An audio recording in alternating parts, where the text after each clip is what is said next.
Je vois le prix, je contacte ma femme déjà. Pour la postérité. Le prix de Et l'importation. à l'époque, on nous avait dit 10 000. Faut rien dire à personne. En fait, pourquoi on a fait ce choix-là aussi? Un truc de fou. On a déjà failli plusieurs fois acheter un camping-car ici. On est en train de racler les fonds de tiroir. On n'a pas de On crédit. était à sec jusqu'à ce qu'on vende la voiture. On a vendu la voiture et après les choses se sont goupillées. Par exemple, là, on part, on peut le payer, mais on n'a pas ce qu'il faut pour l'importation. On ne savait pas si ça allait fonctionner ou pas. Et là, déjà, je me dis, waouh! À l'intérieur, il n'y avait même plus le frigo était là, Ouais, tout était arraché. Le message, il est clair, c'est pas ça qu'on doit faire. Il dit oui, mais pas à ce prix-là. Ce qui était dangereux, c'est que déjà le prix était pas cher. Et le lendemain, ils nous ont envoyé qu'il était d'accord pour notre offre. Si ça passe, c'est tout juste. Demain, on prend les billets d'avion et dans quelques jours, on est en Arizona. On ne savait pas où est-ce qu'on s'en allait. Et en plus, de toute façon, d'un autre côté, on n'avait plus le budget. Si c'était à refaire, qu'est-ce que tu ferais pareil? Qu'est-ce que tu ferais différemment? Proprio nous a dit mais non, mais c'est bon, vous me faites le virement lundi, il n'y a pas de souci. Et ils nous laissent tout en fait, les papiers, les clés, les doubles des clés, tout en fait. Bon ben on va tester pour voir le son de la débroussailleuse si on entend fort pendant qu'on parle et il y a mon téléphone qui s'est cassé la gueule. Il y a du bruit. Il y a des broussailleuses et on peut pas l'arrêter tout de suite. Donc faut absolument terminer là ce matin. Donc mais ça va être chiant une vidéo, on entend ça derrière. À l'extérieur c'est plus sympa, le cadre est plus sympa, mais j'ai peur que le son soit moins bon. Et dedans bah le son sera bon. Mais les couleurs seront beaucoup moins jolies que qu'on a là. Regardons.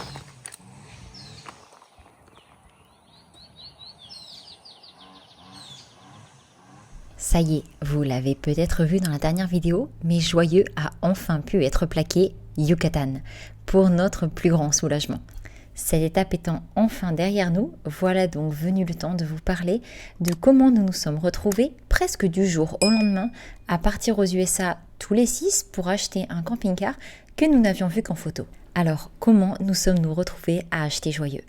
Tout a été si rapide qu'on a mis un moment à réaliser que c'était bel et bien réel. Mais maintenant qu'absolument tout est enfin en ordre, il est temps de vous raconter l'histoire qui nous a fait croiser le chemin de Joyeux. Comment ça s'est passé, mais aussi vous parler du processus, de l'argent, du budget, des coûts divers et variés. Et j'anticipe les questions qui reviennent parfois en commentaire, qui nous demandent si nous ne vivons que de YouTube et des réseaux sociaux. La réponse est non. Notre chaîne YouTube en fait partie, mais nous avons d'autres activités professionnelles en plus. On a aussi une entreprise ici au Mexique, on fait de la location et on travaille beaucoup en dehors de ce que l'on peut voir sur les réseaux. Tout commence le 12 mars au matin. Seb ouvre son ordinateur et sans savoir vraiment ce qu'il pousse à faire ça, il décide d'aller faire un tour sur RV-Trader. Il sait parfaitement ce qu'il veut y voir. Dans nos rêves les plus fous, on conduit notre famille sur les routes au volant de ce petit bijou. Il nous avait déjà tapé dans l'œil à l'époque où nous cherchions encore quel véhicule on achèterait avant de trouver Liberty. Et puis finalement, ça n'a pas été lui. Cela dit, la vie est bien faite et en 2017, on a sillonné les routes de France durant 4 mois avec lui. Le même modèle.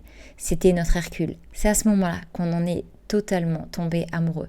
On s'y sentait comme à la maison et on s'était promis qu'un jour, aussi lointain soit-il, on en aurait un aussi. Alors forcément, les quelques fois par an où Seb allait faire un tour sur RV-Trader, il savait parfaitement quoi y chercher. On avait déjà à plusieurs reprises failli sauter le pas, mais bon ça, on va vous en parler un peu après. Mais donc ça faisait des années qu'on le cherchait sans vraiment chercher cette perle rarissime qui rentrerait dans notre budget et avec lequel nous vivrions à nouveau de grandes aventures. Ce jeudi 12 mars n'a donc rien de différent. Enfin si. 2 jours se sont écoulés depuis qu'une annonce a été mise en ligne. Le compteur de visite en annonce 16. Nous sommes donc parmi les premiers à tomber dessus. Seb regarde l'annonce sous tous les angles. Cela ne semble pas être une arnaque. Quoique, c'est toujours difficile à dire. Je vais sur le site internet, je ne sais pas pourquoi, et j'ai un onglet de toute façon dans mes favoris, mais qui est loin dans mes favoris parce que ça fait des années, qui est réglé sur ce modèle de camping-car. Donc je clique dessus, et là, je vois une annonce qui a été postée 2 jours avant. Il y a juste quelques clics dessus et je vois le camping-car et je vois un prix affiché à 32 000 $. Et là déjà je me dis waouh, il est où le loup? Parce qu'il doit y avoir une arnaque. Mais sur ce site internet là, c'est pas le marketplace de Facebook et tout ça, il y a normalement pas trop d'arnaques, même s'il peut y en avoir. Donc, bon. Mais quand même, je me dis, waouh! Comparé au prix normal, c'est vraiment pas cher. Parce que en général, celui-ci, il se vend entre 40 et 60 000 dollars d'occasion, selon l'état dans lequel il est et selon l'état juridique dans lequel il se trouve. C'est ça, on dit? La fourchette comparative de Seb touche des véhicules similaires en âge, donc de 2010, parfois un peu plus vieux comme de 2007 à 2009, jusqu'à 2012, parfois 2013. Mais attention, certains ont par contre un kilométrage beaucoup plus élevé, ce qui peut expliquer un prix parfois plus faible. D'ailleurs, si vous cherchez à en acheter un ou un véhicule en général aux États-Unis, faites attention, ce sont des miles et non des kilomètres. Et honnêtement, ça fait une grosse différence. Ensuite, à partir de 2014, ce modèle est rarement en dessous de 60 à 80 000 dollars US. Et plus ils sont récents, plus ils vont se vendre encore très cher, malgré le fait qu'ils soient d'occasion. Je regarde, je vois un seul propriétaire, je vois que c'est directement le propriétaire qui le vend. Les photos sont pas ouf, ça il faut se le dire, mais je connais le véhicule. Je le connais même très bien. Parce que c'est, à part les couleurs et quelques petites configurations intérieures, c'est le même que celui qu'on a eu en collaboration quand on était en France en 2017, qu'on a appelé Hercule, et pour ceux qui nous suivent depuis longtemps, que vous avez connu pendant quelques mois. Et on l'a adoré, ce camping-car. Et même avant ça, quand on a acheté la caravane, eh ben, on aimait déjà ce genre de véhicule et on aimait ce modèle-là parce qu'on s'était fait dire que Tiffin, c'était une super marque de confiance en fait. Et en l'occurrence, c'est le cas parce que c'était détenu par une famille et pas par un gros groupe. Donc, ça a été vendu il y a peu de temps. Ouais, je crois que c'est 2020 que ça a été vendu. Enfin, je sais plus, je vais pas dire de bêtises, mais ça a été vendu il n'y a pas une décennie, quoi. Non. Et du coup, ouais, c'est sûr que cette marque et particulièrement ce modèle. Pourquoi ce modèle? Parce que nous, on est friands des extensions, donc des slide-out, qui ouvrent. Et pour nous, c'est ce qui apporte énormément dans les camping-cars comme ça, c'est les extensions. Et surtout, c'est un des seuls, je crois qu'il n'y a que 2 modèles chez Tiffin, qui a des bunk beds. Donc les bunk beds, c'est des lits superposés pour les enfants. Parce qu'en général, ce genre de véhicule, c'est plus fait pour les retraités que pour des gens, des petites familles ou des choses comme ça. Mais il y a quand même des familles aussi qui en veulent. Et du coup, il y a il y a quand même une offre. Il y a quand même une offre. Et je crois qu'il y a 2 ou 3 modèles aujourd'hui sur Tiffin, sur toutes les années qu'ils ont fait des camping-cars. Je crois qu'il y a que 2 ou 3 modèles qui existent. Aussi, pourquoi ce modèle précisément? Parce que c'est le seul qu'ils font en essence. Parce qu'on a eu l'expérience avec celui en France qui était équipé au gaz. On a trouvé ça super bien et ça faisait chuter le coût du carburant. Les dépenses par rapport à ça, c'était vraiment colossal. On avait juste à aller se mettre à la borne GPL. Il faut savoir que le Mexique est un énorme producteur de gaz. Et donc pour nous ici, le propane, c'est quelque chose de relativement peu cher. L'essence n'est pas hors de prix. Elle est plus chère qu'aux US, mais elle est beaucoup moins chère que chez vous. Mais elle augmente quand même. Et on est à 25 pesos là, donc ça fait 1 euro. Oui. 1 euro du litre. Voilà. Bon, mais le GPL est encore moins cher. On ne se plaint pas, on sait que c'est beaucoup moins cher que chez vous. Voilà. Mais comparé à 2017, tout ça pour dire qu'on en revient au site internet, je vois le prix, je contacte ma femme déjà, je lui montre. Et on avait des rentrées qui étaient prévues, on venait de vendre la voiture et pour tout vous dire, on avait exactement ce montant-là qui allait dans les semaines à venir, qu'on allait avoir exactement ce montant-là. Ce qui nous arrive jamais parce que de toute façon, tout ce qui rentre est tout le temps investi dans le ranch, donc on est toujours presque à sec. Mais là, on était à sec jusqu'à ce qu'on vende la voiture, on a vendu la voiture et après les choses se sont goupillées. C'est pour ça que quand on parlait de tapis rouge, c'est que tout ça ne nous arrive jamais. En fait, au bon moment et voilà. Donc j'en parle à Audrey et je lui dis je lui pose la question, tu devrais acheter ça et qu'on se mette encore à sec et que ça va être tendu pendant quelques mois du coup parce que si ça passe c'est tout juste et on se dit je lui dis oui mais pas à ce prix-là. Ouais, il faut voir si on peut le négocier un peu. Ce qui était dangereux, c'est que déjà le prix était pas cher. C'est ça. Parce que 32 000 $ comparé à le moins cher qui se vendait, c'était 40. Alors, il y a un truc sur lequel tu es parvenu, mais c'est qu'il avait très peu de kilomètres. Ah oui, il avait C'était en miles, c'était 30 000 miles, 20. en gros 60 000 km environ. C'est ça. Et c'est un 2011. Donc il a quand même ses années, mais il n'a pas beaucoup roulé, comme quasiment la majorité des véhicules comme ça aux États-Unis, ils ne roulent pas beaucoup en fait. Il est 10h17 et Sébastien appuie sur la touche envoyer. Il vient d'écrire au vendeur « Advienne que pourra ». Sa réponse ne se fait pas attendre. 41 minutes plus tard, nous recevons un premier email de sa part. Donc d'abord on le contacte, on demande des renseignements et tout ça, et après on fait une offre À 25 000. dans plusieurs messages, finalement à 25 000 $. C'est ça. En fait, il nous a envoyé toutes les informations, le VIN, il nous a donné plein d'infos. Il me dit, bah moi, le seul truc que j'ai eu une fois, j'ai dû faire changer ça, mais il n'y a jamais eu d'infiltration, il n'y a pas ci, il n'y a pas ça, etc. Nous, de notre côté, ça nous a permis de pouvoir faire toutes les vérifications qu'on était en mesure de faire en ligne. Et bon, juste, ça semblait correct. On était un peu... Je vais pas me dire angoissé, mais on s'était dit de toute façon, si c'est celui-là, ça sera celui-là. Si c'est pas celui-là, on lui a demandé si on pouvait s'appeler pour le voir en vrai, pour voir, parce que tout ça, en fait, quand c'est un véhicule comme ça, c'est une bonne affaire. Une bonne affaire, si on veut l'avoir, il faut que ça aille vite. Sauf que on s'est déjà quand même fait beaucoup arnaquer dans notre vie. Donc aujourd'hui, on essaye de mettre le plus de garde-fous possible, même si il y a toujours un risque. À se faire arnaquer. Ouais. 3 jours après le début de nos échanges, on finit par s'appeler en visio. Le jour où il décroche, il est en tenue de médecin dans un bureau. Donc on voit qu'il est médecin en fait. Ouais, il nous avait dit qu'il était à l'hôpital. Nous on s'est dit mince, il vend peut-être le camping-car parce que il ils a un ont truc besoin grave. d'argent ou autre. Non, Non, en fait, non, il est chirurgien. Donc déjà ça nous rassure. Donc on a un appel avec lui. On discute un bon moment avec lui. Il nous dit qu'il le vend parce que en fait, il a 2 enfants, des garçons, des jumeaux, qui sont plus âgés maintenant. Ça fait déjà longtemps que les enfants, ça leur plaît plus d'aller voyager avec les parents et tout ça, vraiment. Et que du coup, il bouge plus avec le camping-car et il a plus bougé depuis longtemps. Et en quelques années, il avait bougé que 2-3 fois. D'ailleurs, il avait fait changer les pneus 3 ans avant. Ils sont neufs, des Michelin. On vous en avait déjà parlé dans une autre vidéo, mais en gros, il y avait la facture, il y en avait pour 5 000 $. Il nous a donné la facture après. Il y en avait pour 5 000 $ de pneus. On est allé de bonne surprise en bonne surprise en fait. Mais ça, on ne le savait pas encore à ce moment-là. Qu'est-ce qui se passe après? Déjà, pendant cet appel, on lui dit que parce qu'on lui demande par rapport au prix, qu'est-ce qu'il en pense. Il nous dit, j'ai un patient qui vend des VR, je vais lui poser la question pour avoir son avis sur le prix. Nous on se dit, et là, on mais s'est son dit, patient, il va lui dire, mais tu le vends beaucoup trop peu cher en fait. Et en plus, il te demande un prix. Et le patient lui a dit, 32 000, c'est vraiment le minimum. Et il dit, mais j'ai parlé à ma femme.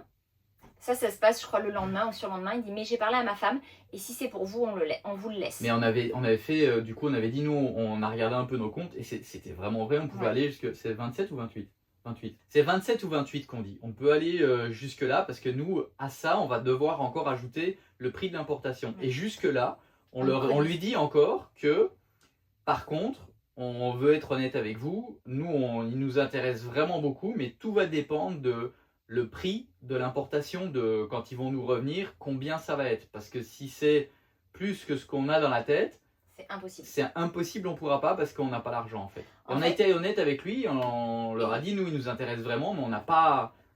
Et en fait, on était vraiment très alerte de ça parce qu'on a déjà failli plusieurs fois acheter un camping-car ici, on ne vous en avait pas parlé. Mais en 2022, on en avait trouvé un comme ça. Qui était dans un sale état. Oui, il était dans un mauvais état, mais c'était déjà une méga bonne affaire parce qu'on il était à 30 000. Bon, en retrouvant les informations dans les emails, il s'avère qu'il était en fait à presque 40 000, mais nous, on avait fait une offre à 30 000. Et donc Seb contacte le propriétaire, etc. Et en parallèle, il contacte une agence d'importation pour faire une évaluation et pour savoir à combien nous sortirait le prix de l'importation. À l'époque, on nous avait dit 10 000. 10 000. Mais avec le camping-car qui était dans un état, à l'intérieur, il n'y avait même plus le frigo était là, tout était arraché, le tapis, enfin le sol et tout ça. Et nous, on s'était dit, bon, c'est pas grave, de toute façon, on veut le rénover. Donc, mais à un moment, et vu qu'il était 10-15 000 $ moins cher. À un moment, on a eu un peu... On a vraiment préféré se retirer parce qu'on s'est dit, s'ils l'ont entretenu comme ça, qu'est-ce que ça va être qu'on ne voit pas? Et entre l'excit... Alors, c'est vrai qu'on fait beaucoup les choses à la dernière minute parce que nous, on est du genre à beaucoup foncer. mais on sait aussi se retirer et faire vraiment la distinction entre l'excitation de j'aimerais vraiment quelque chose et le fait de foncer tête baissée vers tout et n'importe quoi. Et c'est ce qui nous a fait faire un pas de recul et on a dit bah tant pis, on le laisse passer. Puis aussi les finances, parce que c'était quand même... Ça rentrait aussi en ligne de compte, c'est qu'en fait, tout mis bout à bout, bah à ce moment-là, on pouvait pas. Donc on s'était dit bon, on va pas prendre de risque, on laisse passer. On avait déjà contacté l'agence, j'avais contacté l'agence d'importation. En 2024, on a failli à nouveau en acheter un qui lui était déjà importé, sauf que c'était pas le modèle qu'on voulait et que bah, plus ça allait, plus on se disait... C'était cher. Oui, il était cher, il était beaucoup plus cher. Mais non, mais on avait vu que le propriétaire nous connaissait, il nous avait proposé un financement différemment en fait pour pouvoir le payer et ça aurait pu passer à ce niveau-là. Mais on s'était dit c'est quand même beaucoup pour pas le modèle qu'on voulait. Donc on s'est encore dit bah c'est pas grave, tant pis. Quand ce sera le moment, ce sera le moment. Et on a laissé passer et les années ont continué de s'écouler. Jusqu'à ce que du coup Seb tombe sur celui-là. Après cet appel, on a commencé à vraiment pouvoir se projeter et à mettre toutes les choses en place pour qu'une fois que nous aurions obtenu la confirmation du prix d'importation définitif du camping-car, tout soit prêt afin qu'on n'ait plus qu'à sauter dans un avion pour aller le récupérer. Tiens, pour la postérité, parce que c'est terrible, on peut rien dire à personne. C'est ouf. Je suis en train de regarder par exemple là, combien coûte le litre d'essence en Arizona et au Texas. Et là, on est en train de faire toute la liste de ce qu'on doit programmer ici avant de partir, tout ce qu'il faudra voir à acheter aux États-Unis pour le camping-car quand on l'aura. Ouais, tout ça c'est décidé sur quelques jours. En fait, ça fait très longtemps qu'on en a en tête. Ça fait longtemps. Ça faisait longtemps que j'avais plus regardé sur Internet. Et là, je sais pas. Il y a un jour de la semaine, j'ai été appelé par je ne sais. Honnêtement, c'est un truc de fou. J'y crois moyennement à tout ça.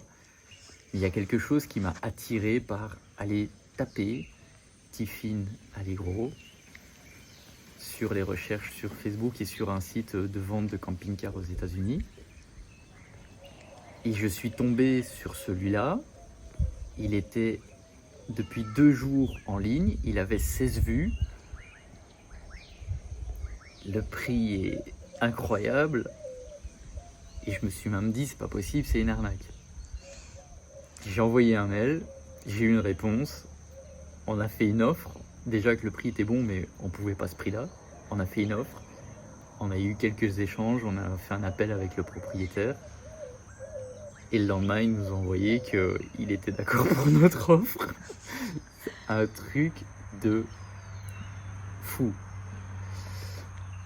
On se met clairement à sec sur les comptes. On est en train de racler les fonds de tiroir pour tout calculer. Par exemple, là, on part, on peut le payer, mais on n'a pas ce qu'il faut pour l'importation. C'est n'importe quoi. Mais on sait que ça rentre en fait, on sait que ça arrive, mais du coup, on fait 1 mois de voyage minimum pour pouvoir après payer l'importation. Mais ça passe. Franchement, ça faisait 15 jours que je regardais pour qu'on fasse un échange de maison. Éventuellement... Oh, ça fait plus que ça. Oui, même plus que ça. Faire une croisière. En fait, ce qu'on voulait, c'est que les bateaux de croisière, ils partent le 9 avril, ils rentrent vers l'Europe et on avait envie de faire la transatlantique. On arrivait à Barcelone et après, pour faire un échange de maison dans le sud de la France et rester 2 mois en France et puis rentrer. J'avais envie de faire ça là pour les mois à venir. Il n'y a rien qui fonctionnait, tous les échanges que je demandais, c'était refus et tout ça. Donc, nous, on suit quand même les signes. Il y a un moment, je me suis dit, ok, le message, il est clair, c'est pas ça qu'on doit faire. Je reviens sur le fait que je ne sais pas qu'est-ce qui m'a appelé d'aller revoir pour le camping-car, parce que en fait, c'est venu comme ça. On peut vraiment parler moins fort parce qu'il y a les enfants pas loin. Les enfants entendent. C'est venu comme ça et je suis allé voir, presque c'est comme si c'était pas moi qui pilotais ça. Et là, depuis le jour où j'ai fait ces recherches-là, le tapis rouge se déroule comme si c'était ça qu'on devait faire. Aujourd'hui, on attend la réponse de la douane pour avoir le montant, pour verrouiller que ça sera bien ce qu'on pense. Si c'est ça, pour l'importation, si c'est ça, demain on prend les billets d'avion Et dans quelques jours, on est en Arizona. Dans notre nouveau camping-car. Voilà. Petite vidéo pour dans 15 jours, 3 semaines. Ou plus. Ou plus. Nous sommes le 18 mars, 6 jours après être tombé sur l'annonce et on vient d'acheter nos billets d'avion. Décollage prévu dans 9 jours, le temps de prévenir des absences et tout organiser. Donc de notre côté, on avait plein de questions parce que c'était la première fois qu'on achetait aux États-Unis. Liberty et No Limit, on les a achetés au Canada. Les procédures étaient un petit peu différentes. On était sur place, on avait une adresse. Là, c'était vraiment très différent et il fallait qu'on aille vite. Et il a été absolument d'une aide. Je pense que on souhaite à tout le monde de rencontrer des gens comme ça dans leur vie parce que il a contacté le DMV, qui est le bureau des véhicules en fait motorisés, donc pour leur poser des questions parce que on avait besoin d'informations pour savoir comment est-ce qu'on allait pouvoir obtenir telle plaque temporaire de 90 jours, etc. Si on pouvait rouler en étant là en étant étranger. On avait fait le choix de passer par une agence qu'on appelle en gros aux États-Unis un escrow. C'est une entreprise, une agence qui va servir d'intermédiaire entre l'acheteur et le vendeur. Je crois qu'il y en a eu pour 795 $. En fait, pourquoi on a fait ce choix-là aussi? Parce que on voulait justement sécuriser aussi le truc. Donc, on préférait payer un peu plus pour sécuriser et que ça soit pas une arnaque, même si après l'appel avec lui on était, on va dire, à 90% certain que c'était pas une arnaque, mais on a quand même voulu mettre cette sécurité là et en plus de ça c'est pas notre pays, on n'a pas l'habitude. On aurait pu faire 100, je sais que ça se fait beaucoup 100, nous on a vraiment fait le choix de passer par ça. C'est lui qui a trouvé l'agence, il nous a dit absolument aucun souci pour moi de passer par un escrow, donc c'est lui qui l'a trouvé, c'est lui qui les a contactés, qui a eu vraiment beaucoup d'échanges avec eux. Ça s'est super bien passé. L'agence a été top. Top du début à la fin. C'était l'agence Pop et ils ont vraiment été super. L'agence s'est occupée de faire tous les papiers. Donc une fois qu'on a payé, elle nous a remis ce qu'on appelle un bill of sale. On les a payés à eux en fait. Et en gros, l'agence était là pour sécuriser. Le propriétaire nous a dit qu'il tenait à payer la moitié des frais de l'escrow. Donc du coup, on en a eu pour un peu moins de 400 $ chacun. Du coup, je recontacte l'agence d'importation. Ils me redemandent toutes les informations. Donc j'envoie tout. Ils me demandent ensuite les photos. J'envoie les photos les moins belles. Parce qu'en fait, ce qui se passe, c'est que l'agence d'importation, elle traite des centaines, voire des milliers d'importations par année. Et ils ont l'habitude de travailler avec la douane. Donc ils savent comment ça fonctionne. Et je ne sais pas moi exactement comment ça fonctionne pour évaluer le prix. Mais je sais que les photos rentrent en ligne de compte parce qu'ils demandent à chaque fois des photos pour les transmettre aux agents de douane. Donc moi je lui explique un peu tout ce qu'il y a. Je lui dis aussi les petits problèmes qu'il y a dessus. Parce que ça fait chuter le prix. Eux, ils ne se basent pas sur le prix, en tout cas je pense pas, ils ne se basent pas sur le prix qu'on voit aux États-Unis de la valeur du modèle en moyenne. C'est pas ça. Ni sur le prix qu'on l'achète. Ni sur le prix qu'on l'achète. C'est une évaluation qu'on ne... C'est eux qui gèrent ça avec l'agence de douane. Et d'ailleurs, si un jour vous devez importer un véhicule au Mexique, moi je vous conseille vraiment, je crois que ça doit être possible de ne pas passer par une agence, je suis même pas sûr. Mais en tout cas, je vous conseille de passer par une agence d'importation en faisant attention parce que je crois qu'il y a beaucoup d'arnaques aussi à la frontière, aux frontières et que c'est pas toutes, et même celle-là avait des avis négatifs. Mais moi, la première fois que je l'avais contacté, il m'avait paru bien, il m'avait tout répondu et encore là une fois, tout a été répondu. Il m'a posé plein de questions et après quelques jours, on a eu une réponse. Et la réponse, on l'a eue au moment où on tournait la vidéo à l'époque. Oui.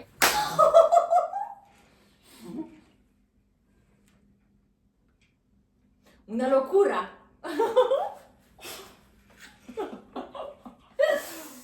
Et j'attendais la réponse dans la journée, donc mon ordinateur était allumé avec les notifications allumées sur les emails, ce qui n'est jamais le cas, mais là je les avais allumées. Parce qu'on avait vraiment hâte et c'est ce qui allait déterminer si on achetait des billets d'avion pour partir ou pas. Et ben voilà, à ce moment-là, en fait, on a reçu l'email nous disant que l'importation coûterait 7 000 ou 8 000, je sais plus, entre 7 et 8.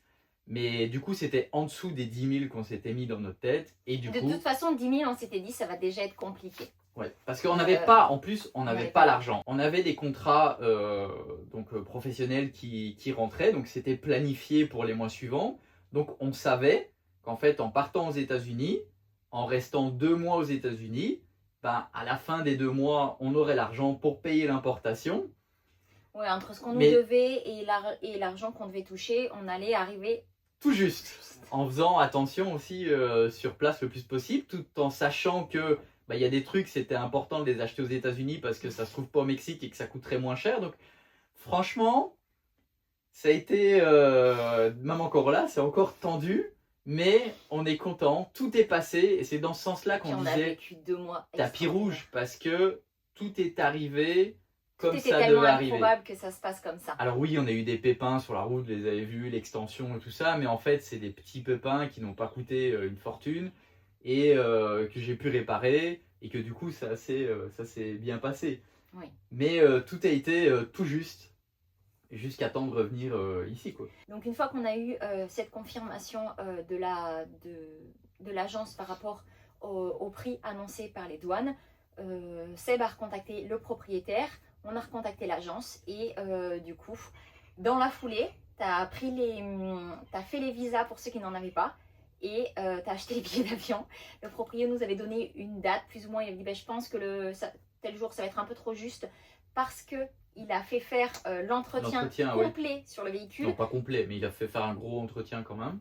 Il nous avait changé les batteries, tout a été vérifié. Donc voilà, il nous avait dit bah, si vous arrivez là, il ne sera pas encore sorti d'entretien. Ils nous ont envoyé la facture, hein, 1800 $. Aïe. Et donc. Mais que lui a payé, hein. Ouais. Ouais. Non, c'était fou en fait. C'était surréaliste. C'était. Et même jusqu'au bout, en fait, après, quand on l'a rencontré, on vous racontera ça juste après, mais ça a été vraiment, vraiment spécial et beau dans un sens vraiment positif. Donc, Seb prend les billets dans la foulée le lendemain matin, une fois que tous les visas ont été acceptés. Il y avait ça aussi. On prend les billets. Le coût des billets d'avion qui, on a trouvé des super billets. La voiture de location, je trouve un truc à 300 et des dollars pour une 7 places. Tout était surprenant de facilité et d'évidence. Donc, on était un peu angoissés par certains moments. Et en fait, on se disait, non mais rappelle-toi, tapis rouge, en fait, ça ne peut pas bien aller. Il y a le tapis rouge qui nous est déroulé. Et croyez-moi, ça faisait longtemps qu'on a souvent des tapis rouges dans notre vie, pas pour tout. Mais quand c'est ce qu'on doit faire. Quand c'est ce qu'on doit faire. Et là, un tapis rouge comme celui-là, ça faisait très longtemps que ça n'était pas arrivé. Ouais. Donc, on avait une légère appréhension, mais on avait vraiment la foi que ça allait aller. Et jusqu'au bout, il nous avait dit, de toute façon, vous venez le voir, mais je sais que vous êtes vraiment intéressé, mais s'il ne vous convient pas, sentez-vous libre de nous dire que c'est pas bon, il n'y a aucun problème pour nous. Ouais. Donc on se sentait vraiment à l'aise dans le fait que ça allait aller. Il nous a aidé à trouver le logement parce qu'on ne savait pas sur où réserver et tout. Du coup, il nous a dit le mieux c'est que vous y alliez. Enfin, je vous conseille le Kawa sur Tucson. C'est le camping Kawa. C'est comme ça qu'on a commencé à aller au Kawa et qu'on a bien aimé en plus. On a loué là-bas la première nuit et en fait au final le lendemain matin il nous a amené le camping-car là-bas. Audrey vous remet l'extrait peut-être.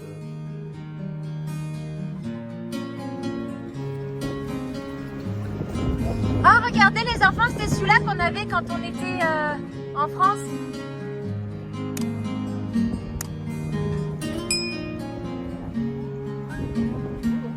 Il est trop beau. Et en fait, au moment où il nous l'a apporté, on tenait vraiment à faire une surprise aux enfants. Pour nous, c'était quelque chose... Il y a deux raisons derrière tout ça. La toute première, c'est qu'on ne savait pas où est-ce qu'on s'en allait.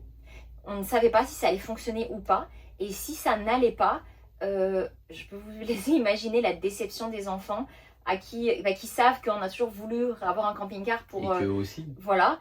Et que Louison voulait pouvoir vivre cette expérience qu'il n'a jamais vécue dans Liberty parce qu'il était bébé et on voyageait plus, c'était le Covid. Ouais, parce que ça fait quand même des années qu'on en parlait, qu'on allait en racheter un. À chaque fois qu'on était, qu'on voulait, les enfants nous disaient alors du coup le camping-car, non, ça sera pas pour cette fois, mais donc, il y a des années qui sont passées. C'est ça. Pour nous, c'était vraiment important de nous assurer qu'on ne leur fasse pas de fausses joies parce que là, en 15 jours, entre le 12 et le 27, c'est exactement le temps qui s'est passé. Tout a été un peu chamboulé, mais on ne savait pas vraiment comment les choses allaient se finir. On le sentait bien, Mais on ne sait jamais. Et ça, c'était pour nous vraiment important. La deuxième chose, c'est qu'on adore les surprises. Et si vous nous connaissez depuis longtemps, vous le savez, on est plutôt friands de ce genre de surprises. Et pour nous, pouvoir offrir ça aux enfants, c'était magique. Donc voilà, on leur a fait la surprise. Et au moment où le propriétaire nous a amené le camping-car au camping, nous on était installés sur le bord de notre cabine au Kawa, on mangeait dehors. On avait loué l'emplacement en face. Et en fait, à un moment, je dis aux enfants, je dis, ah, regardez, c'est le même qu'Hercule et tout. Je crois qu'Eleanor dit, ou un des enfants dit, est-ce que vous croyez que... Ah oui, on peut demander au monsieur comment il l'a appelé, une vraie question d'enfant. Et donc du coup, je vais voir le monsieur pour le saluer. Je lui demande pas du tout le nom de son véhicule. On va le voir parce que... C'est ça. Mais prévu, et je dis aux enfants, je lui dis, il lui a pas donné de nom, mais par contre, est-ce que vous voulez qu'on le voit à l'intérieur? Et donc les enfants, ils vont dire, oh mais oui. Allez, on va demander si on peut aller voir.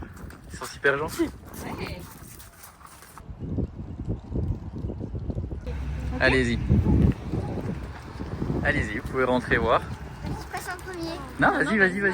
Et il le visite, le proprio ouvre et tout ça, les enfants sont waouh, je me rappelle dans Hercule, mais là on avait ça et comme ça. Enfin, non pas qu'ils s'en souviennent, ils étaient petits, mais parce que voilà, les vidéos.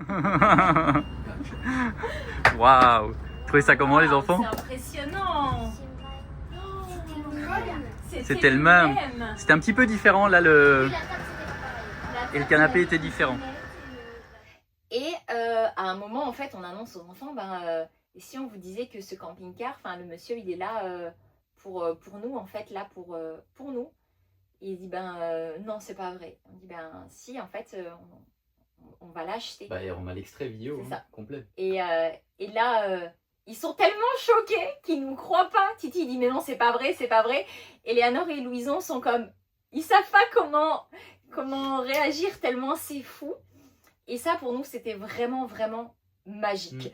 Les enfants, ça vous dirait de passer quelques jours dans un camping-car comme ça?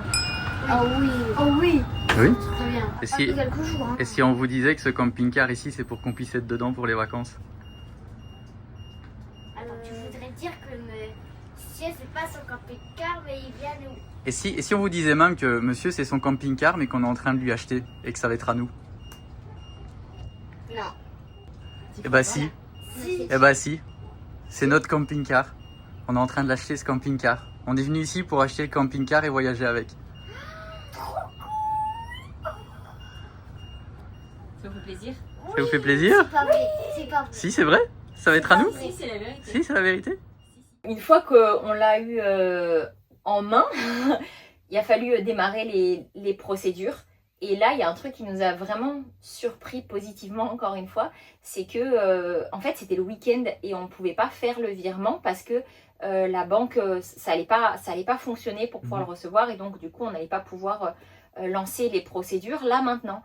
Et le proprio nous a dit, mais non, mais c'est bon, vous me faites le virement lundi, il n'y a pas de souci. Et il nous laisse tout, en fait, les papiers, les clés, les doubles des clés, tout, en fait. Et on lui dit, gardez les papiers et les clés, là il est posé sur le camping-car. Juste la clé de l'entrée et c'est bon. Il dit non, ça va, je vous fais confiance. Bon, je vous fais confiance. Et là on s'est regardé, on s'est dit mais mon Dieu, mais ça fait du bien de rencontrer des gens pour qui la parole a encore une valeur en fait, parce que oui. Si on avait été malhonnête.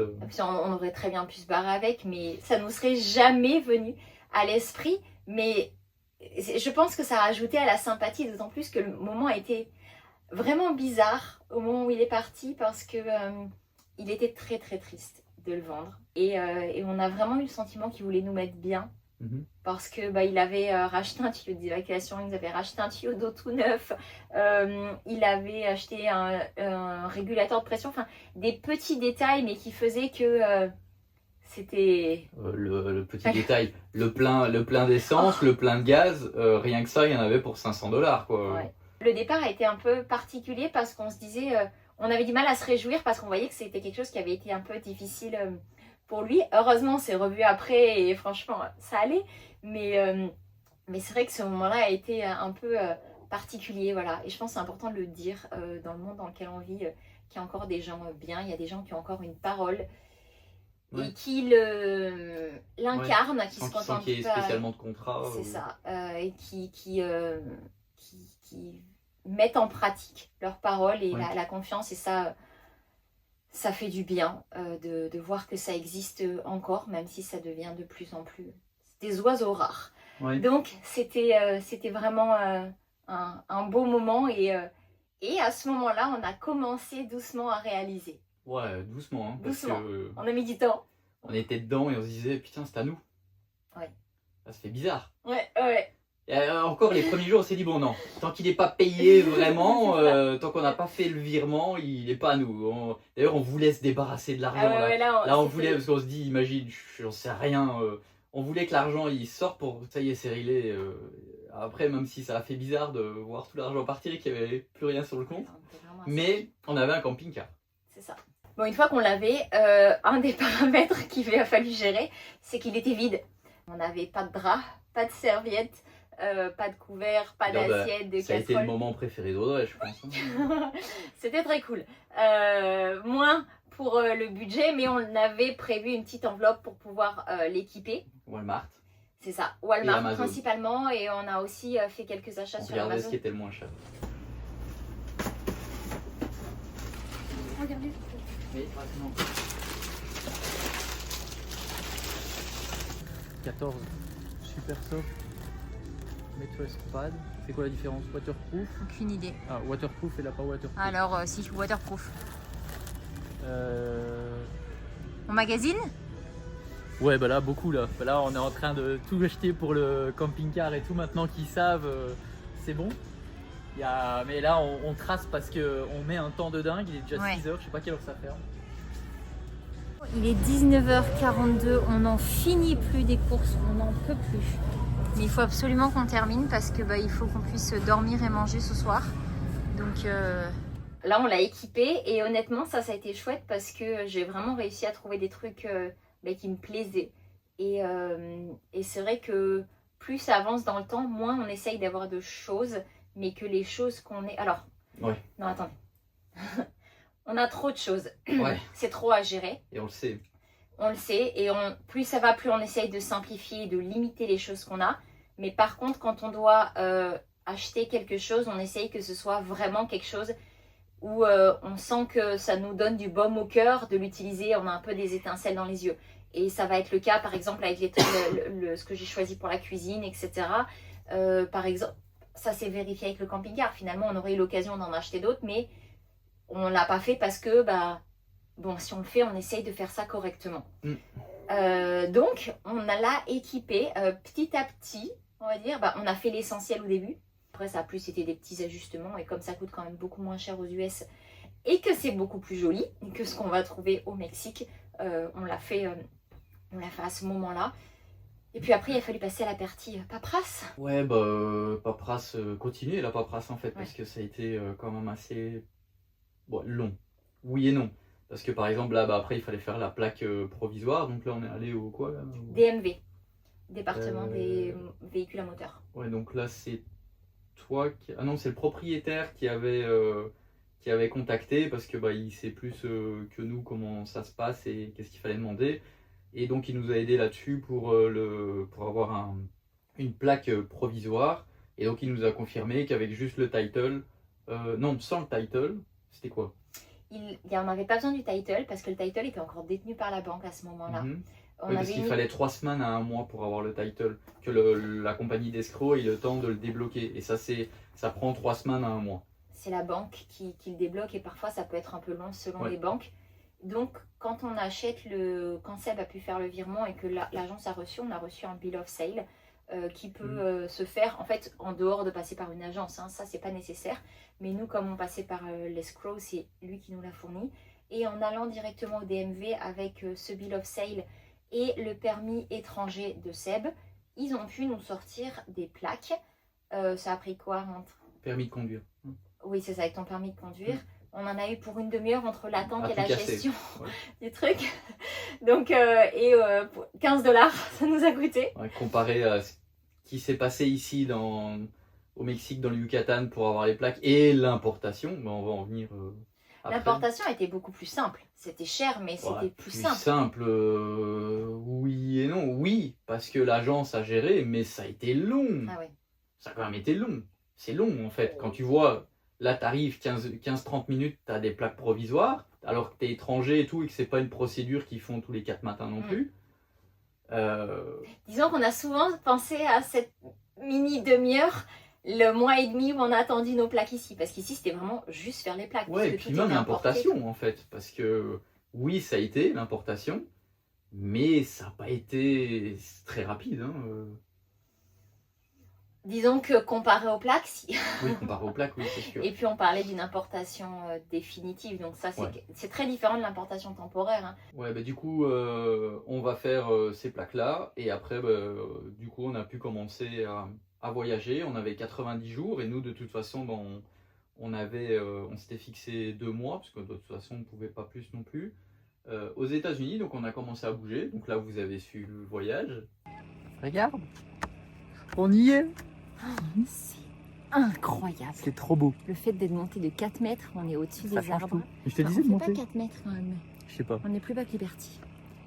C'est incroyable. Le panorama à 360 degrés est complètement... Mais il m'amènerait là-bas, regarde, viens voir par là. Regarde là. Non mais regarde ça. Et là, c'est les couleurs. Là, tu me dis de pas filmer en 0,5 parce que les couleurs sont pas bonnes, mais là, je pense que c'est mieux en 0,5 comme ça. Non. Il y a le... Tu pourras faire une transition avec ça. Ouais. Ou pas.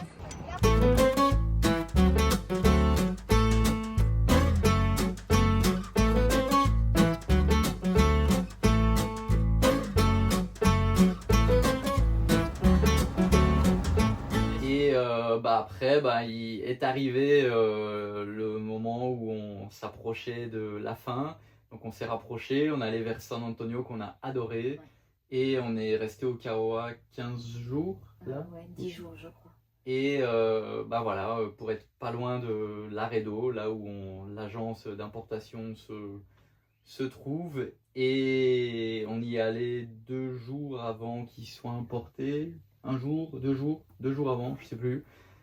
Un jour. Et le temps de remettre tous les papiers originaux et que l'agence fasse son travail. Et puis on a dû laisser le camping-car. Et ça a pris, on va dire... Ah mais non, 1 journée qu'on l'a laissé. Ouais. Juste une journée, c'est vrai que je trouve pas que ce soit si long en fait. Parce qu'il y a, ouais, c'était stressant parce qu'on avait peur qu'il y ait un couac ou je ne sais pas, parce que nous on n'est pas habitués. Autant l'agence elle est habituée de faire ça, autant nous. Oui, il nous avait dit mais c'est bon, vous inquiétez pas. Enfin, Du coup on l'a laissé le matin, on l'a tout vidé, on a mis dans 2 taxis. il y a eu ça aussi. Quand on s'était prévu un laps de temps à San Antonio pour faire les ajustements qu'il y avait besoin sur le camping-car. Parce que une des mauvaises nouvelles qu'on avait eues pas longtemps avant. Ce qu'il y a, c'est que la grosse différence entre quelqu'un qui vient pour voyager et qui va faire une importation temporaire au Mexique, donc un camping-car il a 10 ans, je crois même que maintenant c'est 5 ans, ils ont changé, Ah bon, je crois, oui. Et pour un camping-car, hein, pas une voiture ou quoi que ce soit, mais un camping-car et une caravane, c'est 10 ans ou peut-être 5 ans maintenant, c'est à vérifier. Et il peut rentrer avec toutes ces choses dedans en fait. C'est juste qu'il y a une vérification et voilà, il y a juste certaines choses dans le frigo qui ne peuvent pas être là niveau alimentaire. Sauf que nous, quand c'est une importation définitive, il doit être vide. Donc ça veut dire qu'il doit être comme quand il est vendu en fait, comme quand il est neuf vendu. Donc avec rien dans les coffres ni rien. Donc nous on avait acheté tout pour l'équiper, assiette et tout. Et quand j'avais demandé avant qu'on parte, il m'a dit oui, vous pouvez laisser les choses de base. Donc de base, pour moi, ça incluait les plats, je sais pas, le barbecue, les chaises de camping et des choses comme ça. Et sauf qu'après, juste avant, je lui redemande quelques jours avant de l'amener. Et il me dit non, il doit être complètement vide. Voilà, complètement vide. Il me dit après, il y a des solutions, vous prenez des taxis, vous passez avec les taxis. Et je dis ouais, mais là, complètement vide, barbecue et tout ça. Et sur le coup, il me répond approximativement. Et du coup, on s'était dit, on va y aller le jour avant aussi pour aller demander. Et voilà, et donc on a demandé. Et le gars donc c'est encore une autre personne, celui qui s'occupe de le conduire et de le passer, parce que c'est pas nous qui le passons. Non. Je lui montre, parce que je lui montre aussi comment il fonctionne pour le démarrer et tout ça, et pour si on lui pose des questions. Et il me dit, ça, laissez. Donc finalement, on a quand même laissé les chaises de camping, la table de camping, le barbecue, les assiettes et les couverts. Et les draps et serviettes. Draps, serviettes, et on avait laissé honnêtement quelques trucs volumineux dans le coffre en dessous du lit. Voilà. On s'était dit, il faut ouvrir l'extension pour pouvoir le soulever. Là, honnêtement, on ne peut pas charger plus les taxis. C'est pas possible. Et c'est passé. Je pense que c'est vraiment la roulette russe. C'est possible qu'ils fouillent tout et c'est possible qu'ils ne fouillent rien. C'est ça. Ça dépend de l'agent de douane en fait. On ne sait pas. Donc, nous, on avait dit, bon, on va faire au mieux. Et pour qu'en gros, quand ils ouvrent, ce soit propre. On avait vidé les coffres, à l'exception, là, ça veut dire les chaises de camping, la table. Enfin, il y a un moment, c'est tellement volumineux. On est 6, on avait tout mis en valise. Mais c'est vrai que ça demandait du coup quand même pas mal d'ajustements parce qu'on l'avait équipé au solaire aussi. Donc, tu as dû tout fixer, tout faire propre. Enfin, ouais, c'est pour ça aussi qu'on l'a fait aux États-Unis. Parce que en plus, d'un côté, les panneaux solaires coûtent un petit peu moins cher au Mexique que là. Mais ce type de panneau-là, il n'y en avait pas ici. Donc finalement, je préférais l'équiper là-bas. Et surtout qu'on ne savait pas comment ça allait se passer la route entre les États-Unis et jusque chez nous. On s'en est servi. Ouais, on s'en est servi. Et finalement, tout s'est bien passé. Ça a été quand même rapide. Mais on voulait l'avoir au cas où. Et du coup, j'ai dû me dépêcher avant qu'on l'importe, de tout fixer sur le toit et tout, pour que ça fasse partie du véhicule en fait. On avait un peu peur parce qu'à la base, on avait acheté des trucs en promo aux États-Unis, etc. pour le rénover. Et on s'était dit, c'est pas grave, on le fera tranquillement quand on sera à la maison. D'ailleurs, c'était ça qui était aussi dans les coffres. La grande toile, on a acheté une toile du haut vent pour le remplacer au cas où, parce que comme il est vieux, ça se pourrait qu'un jour il nous lâche avec le soleil d'ici, les pluies et tout ça. Et ça coûtait $100 aux États-Unis. Et pareil, il y a une toile d'extension qui est en train de s'arracher tout doucement. On a commandé une, je crois que c'était $50. C'est ça qu'on avait mis dans le coffre là-bas. Et c'est ça qu'on a mis dans le coffre là-bas parce que c'est quand même assez volumineux et lourd en plus. C'est ça. Et par exemple, on a changé la poignée du véhicule. On s'était dit, on le fera chez nous. Sauf que du coup, si on arrive avec un truc neuf, on avait acheté les robinets pour pouvoir remplacer le lavabo et l'évier. Ça, finalement, on les a mis dans les valises. Ça, c'est parti en valise. Mais voilà, on était un peu... C'était un peu ambivalent. La télé qu'on a changée. On a changé ça, on la l'a fait télé. exprès aussi parce que ça c'était beaucoup moins cher aux US et en plus, du coup, ça fait partie du camping-car. Et puis elle fonctionnait pas, il n'y avait pas de son. Oui, c'est pour ça, parce qu'elle était cassée en fait. Et donc voilà, au final, ils n'ont rien ouvert. Ils n'ont rien ouvert, pardon. Du tout. Mais parfois, s'ils peuvent tomber sur un agent de douane qui est plus tatillon et qui va causer des problèmes, ça ils nous l'avaient dit.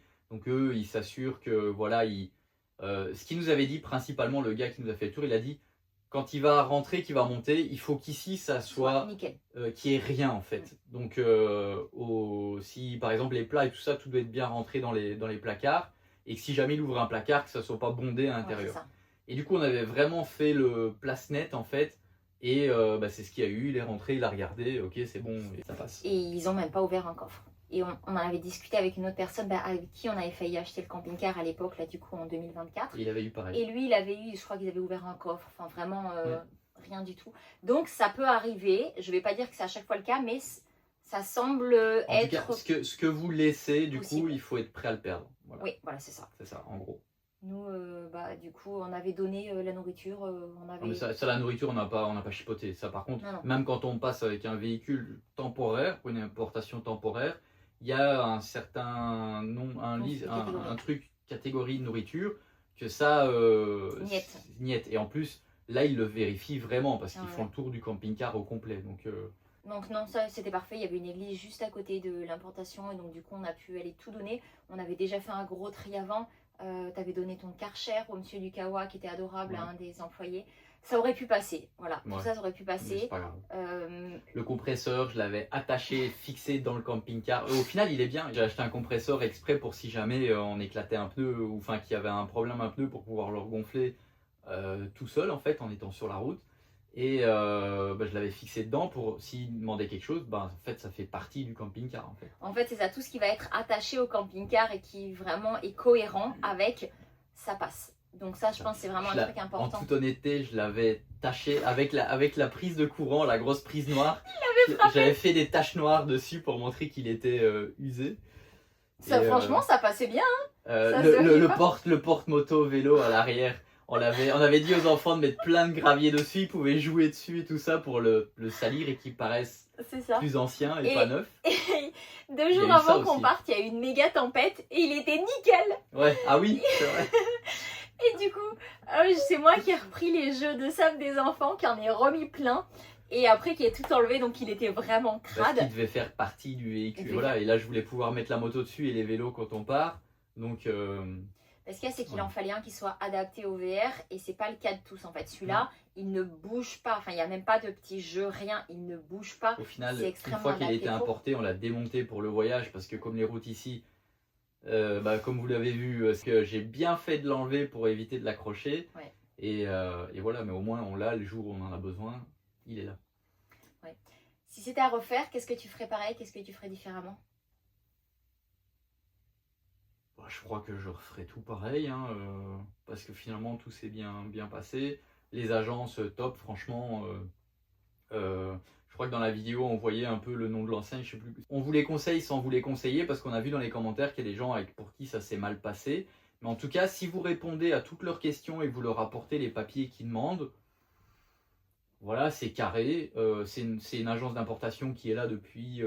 On a discuté avec le propriétaire, ça faisait 30 ans qu'il était Oui, donc, installé là. C'est Voilà, un Mexicain ils savent ce qu'ils font. Après, Laredo, c'est aux États-Unis, mais on n'est plus. C'est le Mexique. C'est le Mexique, hein, donc franchement, il faut quand même s'accrocher parce que c'est. Voilà, on n'est plus C'est dans. pas fluide. On n'est plus dans le truc carré, c'est pas fluide comme tout le reste, mais ils ont fait un bon travail. L'agence d'escrocs, parfait, hein, franchement, Pop, on les connaît pas ni rien, mais nous on a eu un super bon service, 5 étoiles. Non, franchement, à refaire, on referait pareil, hein, ouais, après, est-ce qu'on aurait été du coup directement dans le Quintana Roo pour faire les plaques pour avoir moins ce stress pendant 1 mois et demi de se dire, bon, est-ce que finalement, parce que finalement c'est eux qui ont la décision finale en fait ici dans le Yucatan, c'est que s'ils veulent pas te faire les plaques, bah, tu as un véhicule qui a été importé et tout légalement, mais si eux ils disent non, mais en fait je crois qu'il faut juste faire preuve de... Ce que j'aurais fait différemment, c'est que j'aurais peut-être moins stressé et je me serais dit, bon ben on sait que ça va tarder, on prend le temps qu'il faut, c'est pas grave, là il est sur le terrain, tant pis, on attend et on stresse pas, ça va aller, de toute façon on sait tout a été fait légalement, que tout est carré, mais en fait ce qui se passe au Mexique c'est qu'il peut toujours y avoir une couille dans le pâté et qu'il y en ait un à la douane qui ait mis un point, une lettre là où il faut pas sur les papiers et que après au C'est plaques du ils nous vécu, hein. disent bah non, en fait, c'est pas bon, il faut que vous retourniez aux douanes faire changer ce papier-là parce qu'il est pas, il est pas bon, il y a une erreur. Et c'est du vécu. On l'a eu sur la voiture, la Toyota sur patate douce. Ça s'est réglé, heureusement que le propriétaire a fait ce qu'il fallait à l'époque pour nous renvoyer les bons trucs, mais c'est ce qu'on a eu. Alors que dans d'autres états, voilà, il y a des fois, on a eu dans les commentaires de la dernière vidéo quelqu'un qui nous a dit que il est au Mexique et dans l'état de Querétaro, je crois. Ça a pris 2 heures pour avoir ses plaques, quoi. Regarde, dans le Quintana Roo aussi, hein, C'est pareil. C'était immédiat. En fait, ce qu'il y a, c'est que peut-être qu'on se rend. C'est pas forcément très clair, mais en gros, le module des plaques, ils nous mettent juste une plaque. Ici, en gros, c'est pas une institution qui va décider si ton véhicule est légal ou pas.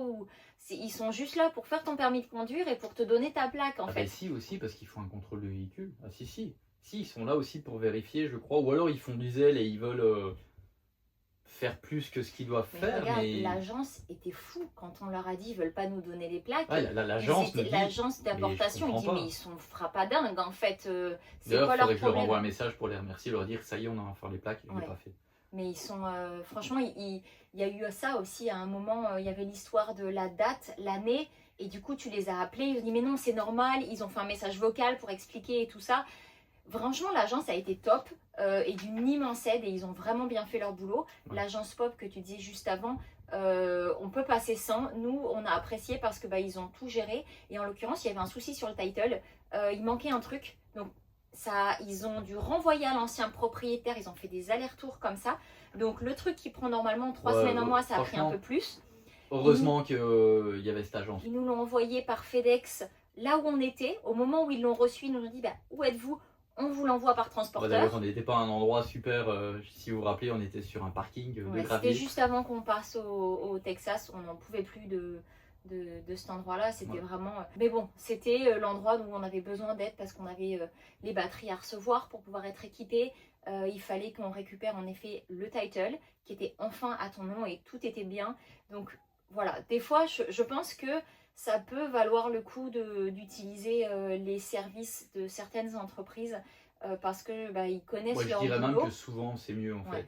fait. Mais il faut faut bien regarder les avis et il faut tomber sur une bonne entreprise parce que le problème aussi, c'est que même quand on passe par des gens comme ça, parfois ils font pas le taf et au final, ils font des erreurs. On l'a et, eu pour le terrain, hein. on l'a eu pour le terrain ici. Ouais. 2 Ouais. fois. 2 fois. Mais voilà. Et au final, tu as tout géré tout seul et là, ça a fonctionné. Ouais, mais À quel prix? prix? Casse-tête. Et là, on parle pas de prix financier, on parle du prix. Émotionnel. Ouais, il y a beaucoup de choses qu'on vous a jamais partagées parce que ça n'a pas lieu d'être, mais il y a. En 6 ans, là, on en a vécu des choses. Hein. Ouais, on a vécu. On adore le Mexique, mais ça fait partie. La lourdeur administrative, comme dans beaucoup de pays, est assez pesante. pesante et surtout qu'il y a. Comme la loi ici n'est pas toujours respectée et qu'en plus il y a un peu de loi et surtout dans des villages comme ça, tu peux même pas respecter la loi en fait. Tu dois faire comme eux ils disent ou alors tu fais pas en fait et tu vas ailleurs. Et si tu veux être là, tu dois faire comme ils disent. Et le problème c'est que parfois tu tombes sur des gens qui t'arnaquent et même souvent. Malheureusement, et c'est pas que à nous, c'est pas parce qu'on est étranger. Hein. Et à côté de ça, il y a des gens super gentils, ceux qu'on aime et c'est ceux qu'on essaie de retenir, qui sont là et c'est pour ça aussi qu'on est là parce que il y a un côté qu'on trouve peut-être plus ailleurs mais ça fait partie nous, du jeu. Personnellement, en tout cas.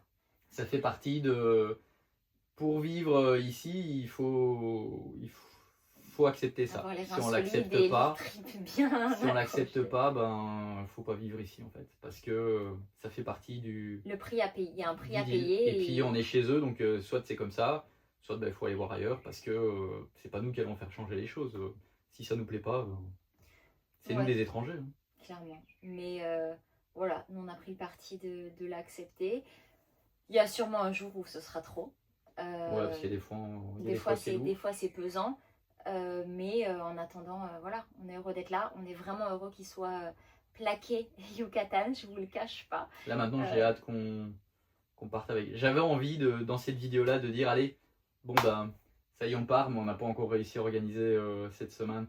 Toi, là, tu as eu ton spectacle. Il y a eu beaucoup de répétitions avant, donc entre le moment où on a eu les plaques et là, il y avait quoi? Il y a eu 15 jours là maintenant déjà? Non, même pas. Même pas 15 jours. Même pas. Et là, du coup, on développe le camping. Là, ça y est, on a mis tout en ligne. Donc, si jamais le site internet est dans la description. D'un côté, maintenant, on a hâte de voir nos premiers voyageurs qui viennent ici, voir un peu comment ça va se passer. Donc, on verra bien dès qu'on peut bouger. On s'est noté des petits trucs là que Voilà, j'espère la semaine prochaine. on voudrait pouvoir Ou cette semaine. aller faire. On verra bien. Ouais. Vous verrez bien ça très rapidement. On l'espère, mais voilà. J'espère dans la prochaine vidéo, ça serait bien. Qu'il y ait un petit truc. Ouais, c'est vrai que t'as repéré pas mal de trucs. Enfin, moi, j'ai repéré 2-3 trucs et puis toi, t'as regardé tout ce qu'il y aurait à faire. Exactement. On vit dans une région qui est absolument magnifique. On a la chance, alors j'aime pas le mot chance, hein, mais on vit à un endroit qui est hyper central et qui permet de rayonner. On peut sembler excentré de tout, mais en fait au final on est plutôt au milieu de tout. Mm. Ce qui fait que le ranch a l'énorme avantage de pouvoir être ici et aller à la journée à droite, à gauche. Après les On distances, n'est pas loin de tout. Les distances en Amérique, c'est pas les distances de l'Europe. Hein. Non. L'Europe, d'une ville à l'autre, tout est proche, il y a des villages partout. Ici, sur le continent américain, tout est loin en fait. On voit là, de toute façon la taille des pays fait que voilà. Ça vite 1 heure ou 2 de route quoi. Mais quoique, on a quand même des endroits très très beaux, très proches. Chichen Itza, on est à moins d'1 heure. Ekbalam, on est à 45 minutes. Izamal, 3/4 d'heure. Pareil, Rio Lagartos, c'est 45 minutes, un peu moins d'1 heure. San Felipe, enfin, il y a plein d'endroits incroyables juste à côté. Et comme on est centraux, ça nous permet de pouvoir partir un peu à droite, à gauche. Donc, on verra bien où est-ce que le vent nous portera, ou le moteur, très bientôt. Faut que je fasse l'entretien d'ailleurs dessus quand même, parce que Avant là, qu'on l'entretien a été fait par le propriétaire, et là, du coup, on a quand même beaucoup roulé des États-Unis jusqu'ici. Donc là, je vais refaire une vidange. Pareil, j'avais acheté des filtres et tout ça, tout ce qu'il fallait. C'est ça. À la base, on s'était dit qu'on allait commander sur Internet Les freins et tout ça. Et puis finalement, quand on a appris que potentiellement il allait falloir tout sortir, on n'était pas prêt à le perdre parce que c'était quand même un budget. Et en plus, de toute façon, d'un autre côté, on n'avait plus le budget. Faut appeler un chat aussi un chat. Du coup, on a pris le parti de ne pas commander les pièces plus chères. Et si on doit les commander, on les commandera aux États-Unis. On va devoir les payer l'importation. Quasiment 2 fois le prix. Et ça sera comme ça. Mais en même temps, des freins, ça ne se change pas non plus tous les 4 matins. On aimerait retourner aux États-Unis, j'espère, l'année prochaine. On vous emmènera voyager avec nous, en tout cas, c'est sûr. Mais on aimerait retourner dans le sud des États-Unis, en tout cas. Et il y a tellement de choses qu'on a envie de voir. Un 3 mois, en fait, parce qu'on aura droit à 3 mois. Donc, aller un 90 jours. Allez, 80 jours au cas où s'il y a un pépin pour quand même avoir 10 jours. Se prévoir une petite marge. Et à ce moment-là, si on a des freins à changer ou des choses plus importantes, on le fera aux États-Unis. Et voilà. Ouais, donc il faut que tu fasses l'entretien avant qu'on parte. Je suis bon dans l'entretien, j'ai encore des kilomètres de rabat. Bon, je pense qu'on doit avoir 1000 km devant nous. Bon, ça va, alors on devrait pouvoir bouger un petit peu avant de devoir s'en occuper. En tout cas, on est super heureux de l'avoir aujourd'hui. 9 ans, voire même plus. Mais si on compte depuis le moment où vraiment on s'est dit ce sera celui-là, ça fait 9 ans. Et ça nous a décidé tout ça de faire le camping. Donc on verra où ça va nous mener aussi. Parce que d'un côté, on voulait pas faire des choses en plus sur le... En fait, on le fait pas tellement pour gagner vraiment bien notre vie avec le camping. Même si... Quand même, on voudrait quand même que ça puisse payer tous les frais du ranch, ça serait bien. Mais on le fait avant tout pour pouvoir rencontrer des voyageurs de temps en temps qui viennent d'autres pays aussi. Et on va voir comment ça va se passer. On verra bien. Ça me fait penser, en parlant de voyageurs, la semaine dernière, on avait justement des voyageurs qui étaient sur le ranch et qui nous posaient des questions parce que eux avaient un camping-car français en France, ils habitent à l'étranger et en fait ils l'utilisaient comme ce que nous on s'était dit à la base, on s'était dit on va acheter un camping-car en France, comme ça quand on rentre en Europe on a un logement et un véhicule. Au final il s'est avéré que ça n'a pas été possible pour nous de le faire, les véhicules en Europe sont beaucoup trop chers, ça rentre absolument pas dans notre budget, donc on ne l'a pas fait. Puis nous on est quand même une famille nombreuse, même si avant on était que 5. Les véhicules comme on voudrait. Bah ouais, mais même les petits, excuse-moi, c'est cher. Donc avoir un truc trop petit, en tout cas pour nous ça convenait pas. Je dis pas que ça convient pas, je sais que ça convient à du monde et c'est très bien, mais eux nous l'ont vendu l'année dernière et nous posaient la question de pourquoi il y a des gens finalement qui achètent en Europe, qui payent un shipping et qui au final voyagent avec leur petit véhicule ici. Pour venir voyager ici. Ouais. Je pense qu'il y a vraiment des avantages des deux côtés, que ce soit d'acheter ici ou d'acheter en Europe. Parmi les avantages d'acheter en Europe, c'est qu'on va pouvoir déjà connaître son véhicule avant d'arriver ici. On peut partir faire un tour de rodage. On peut aussi potentiellement le préparer selon là où on veut aller. On peut avoir besoin d'équipements particuliers. Et ça, c'est quand même, je pense, quelque chose d'appréciable de pouvoir gérer ça. Et puis, si on a déjà le véhicule, ça ne sert à rien d'en acheter un ici si on en a déjà un en Europe. Pour ce qui est des avantages d'acheter directement le véhicule ici, nous c'est ce qu'on a fait au final 2 fois et si c'était à refaire on le referait même si on habitait en France. Pourquoi les avantages pour nous? Déjà il y a des véhicules qu'on ne trouve pas en Europe, pour nous qui sommes une grande famille. De toute façon des véhicules comme ça, ça existe quasiment pas en Europe et les seuls qu'il y a ont été importés et coûtent une blinde. C'est hors de prix. Hors de, ouais, si. 2-3 fois le prix de ce qu'on les achète aux États-Unis. Mais bon, disons que celui qui a fait l'importation et tout ça fait tout le boulot et il l'a légalisé. Ça s'entend, vraiment, ça se paye, je le comprends. L'autre avantage, c'est qu'en fait, si le camping-car est très développé en France, croyez-moi que c'est rien comparé à ce qu'on a en Amérique du Nord, que ce soit Canada, États-Unis. Il y a une énorme offre au niveau de l'occasion parce que les Nord-Américains aiment quand même pas mal acheter neuf. Ça leur permet d'acheter à crédit et donc du coup on peut faire de très très très bonnes affaires en achetant d'occasion. L'autre chose c'est que si on envoie son véhicule ici pour voyager, c'est que on veut voyager ici. Voyager ici, ça implique aussi que potentiellement on va avoir à un moment donné des pannes Et en étant directement sur le continent, en fait, ce sont des véhicules qui existent ici. Donc, se faire approvisionner des pièces est beaucoup plus simple puisqu'on est déjà au bon endroit. En tout cas, États-Unis et Canada. c'est Mexique, ça peut devenir déjà plus compliqué selon le véhicule. C'est ça. Mais les mécaniciens aussi sont quand même plus au fait puisque ce sont des véhicules qui sont beaucoup plus fréquents et qu'ils connaissent. Donc voilà, on prend moins de risques à laisser son véhicule chez un mécanicien qui a déjà touché des véhicules comme ça qu'un véhicule que le mécanicien ne connaîtrait pas du tout. Ce sont des véhicules qui sont aussi directement adaptés. On a les prises qui sont adaptées et qu'on va Il y trouver a ça aussi. partout. Il faut savoir que l'électricité, pour rappel, c'est pas la même aux États-Unis qu'en France. Donc, C'est ça, on est sur du 110 ou 220, c'est très c'est différent. pas les mêmes prises. Ça demande des ajustements, mais voilà, disons que ici c'est déjà prévu pour. Et puis voilà, je pense que c'est un peu Et les avantages et les inconvénients. Et non, les Ici- inconvénients, t'as le shipping, le prix du shipping. C'est ce que j'allais dire. On n'a pas de prix de shipping à compter, que ce soit juste l'aller ou Il faut aller-retour, compter entre 5 et 10 000 euros l'aller et pareil le retour. Hein. selon la taille du véhicule. Et il faut, donc ça c'est un budget énorme qu'on peut potentiellement mettre dans un véhicule en plus ici, si on veut quelque chose de précis. Et puis, alors moi j'ai toujours été un peu une flippée des shipping. Et l'expérience, je me rappelle, c'est il y a quelques années, 2 ou 3 ans, peut-être même un peu moins. Il y a quand même un bateau qui a coulé avec tous les véhicules et les camping-cars dessus. Et On entend perd souvent tout. des trucs aussi, des vols et tout ça, C'est ça. dans les camping-cars pendant les Alors traversées. ça, c'est récurrent.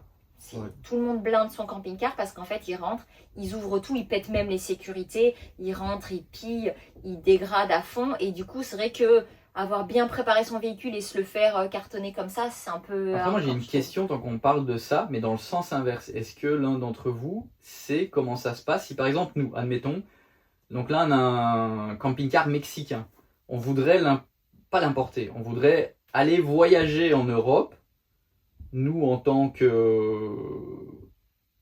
on est français, belge, mais le véhicule est mexicain, Et on est mais on est résident permanent, mexicain ailleurs. permanent. Est-ce que on aurait le droit de voyager en Europe? Si oui, pendant combien de temps? Dans quel pays? Combien de temps ça pourrait durer en étant résident d'un autre pays, mais on a quand même nos passeports européens, mais le véhicule est étranger? Donc je suppose que c'est un peu comme ici, il n'y a pas besoin qu'il soit aux normes, je pense, de l'Europe, parce que je sais que par exemple quand on va importer par exemple ce véhicule-là définitivement, je crois qu'il faut changer les phares, il faut changer le compteur, il faut Faut changer, changer plein de trucs, toute l'électricité pour qu'il soit homologué en fait.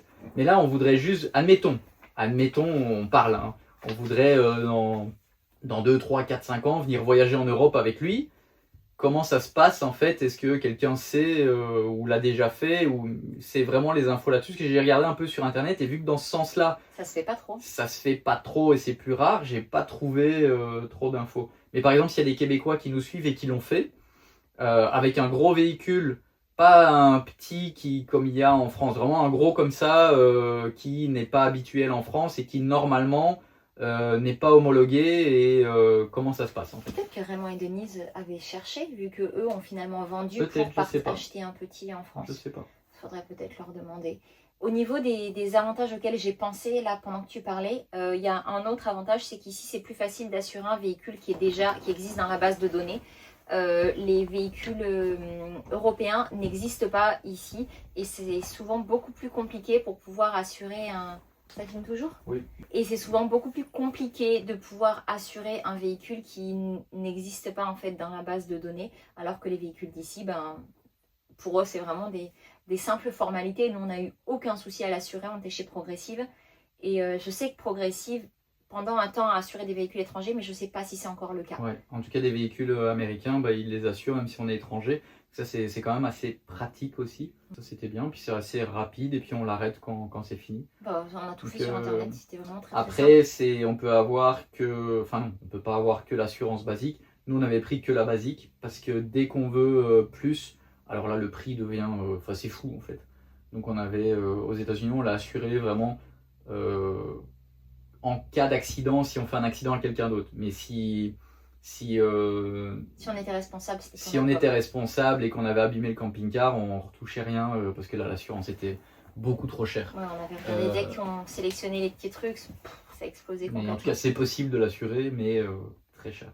Voilà, en tant qu'étranger. Ouais, moi je pense que c'est assez long, regarde pas tes feuilles. Non, Si c'est vous ça, êtes j'avais encore juste là une d'ailleurs, félicitations à vous. Mais en Qu'est-ce tout que cas, vous pouvez écrire dans la vidéo, dans les commentaires, si vous êtes encore là? joyeux. Allez, écrivez joyeux dans les commentaires si vous êtes encore là. Qu'on C'est ça. voit Qui est là? les fidèles au poste. Non mais en tout cas j'espère que vous avez appris des choses si ça vous intéressait. S'il y a des choses Voilà. dont on n'a pas parlé Posez en les lien questions. avec le sujet de la vidéo, ben, n'hésitez pas à nous le dire. On essaiera d'y répondre en commentaire si jamais on a la réponse. Avec grand Puis n'hésitez pas à vous entraider dans les commentaires pour si quelqu'un d'autre a la réponse aussi. Ouais, parce que Voilà. vous êtes souvent beaucoup... Ou peut-être d'avoir si des bonnes vous êtes idées. là jusqu'à la fin, que vous avez entendu les réponses, que ceux qui posent au début, qui n'ont pas tout écouté mais qui posent la question, n'ont pas la réponse, bon, n'hésitez pas à leur donner la réponse quoi. Ça arrive. Bon, encore merci d'avoir regardé cette vidéo jusqu'au bout. J'espère qu'elle vous a fait plaisir et qu'elle a potentiellement N'hésitez pu, pas à mettre un petit pouce et vous abonner si ce n'est pas fait, ça aide grandement la chaîne, donc énormément. abonnez-vous. On voit aussi qu'il y a un pourcentage de gens qui regardent les vidéos qui ne sont pas abonnés.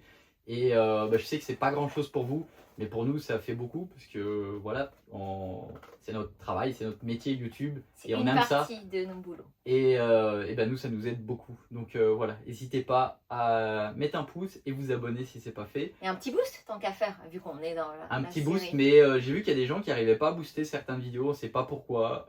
Là on n'a pas l'info. Mais c'est possible que la vidéo puisse être boostée. Si c'est le cas, boostez-la. Si c'est pas possible, on booste pas, mais c'est pas grave. À Merci bientôt d'avoir essayé. dans la Bon. prochaine vidéo. Ciao, ciao! Salut! You and I till the